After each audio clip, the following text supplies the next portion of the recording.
Have you ever felt like the world is just a little too much? Too loud, too bright, too overwhelming? Like you feel things way more deeply than everyone else. Or you notice these tiny little details that other people just seem to walk right past. Well, today we're going to dive into a concept that might just explain that exact feeling.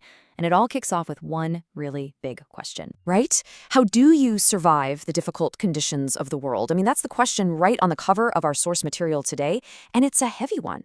It kind of suggests that for some of us, getting through the day is less about just living and more about, well, surviving.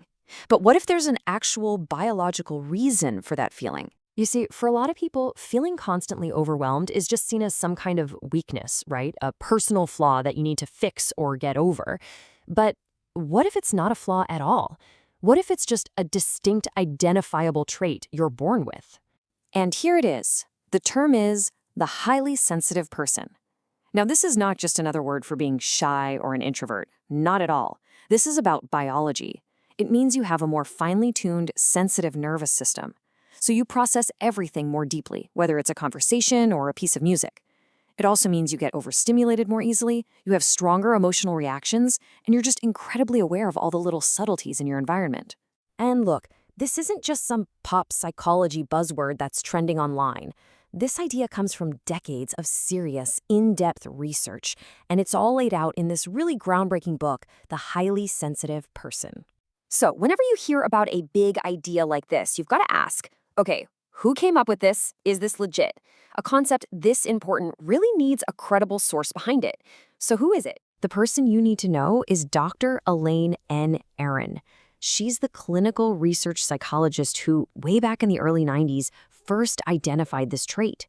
She's the one who gave millions of people a real scientific framework to finally understand what they'd been experiencing their entire lives. And her work has clearly hit a nerve. I mean, she's not some niche academic, she's a best-selling author. And that's because this trait is way more common than you'd think. We're talking about 15 to 20% of the population. That's almost 1 in 5 people. She's helped millions, even writing about how being highly sensitive affects our most important relationships. So yeah, this is the real deal. It's not just some interesting theory, it's a whole field of study pioneered by a respected expert. Dr. Aron is the one who put the science behind a feeling that millions of us experience every single day. Okay, so having a name for this feeling, that's huge. But knowing what to do about it, that's a whole other thing. And that's why this book is so much more than just a definition. At its heart, this book is really a survival guide. It's a super practical tool that's packed with strategies to help you move beyond just coping. For instance, it talks about how absolutely crucial it is to manage overstimulation, not by hiding from the world, but by learning your own limits, scheduling downtime on purpose, and creating a calm, safe space at home where your nervous system can actually recharge. And it's a guide that's totally grounded in science. See that little note there? Includes the latest research. That's so important because it shows this isn't based on old ideas. We're talking about modern fMRI studies that have actually shown that highly sensitive people have more activity in the parts of the brain linked to empathy, awareness, and deep thinking. And all of this brings us to what might be the biggest, most important shift in perspective.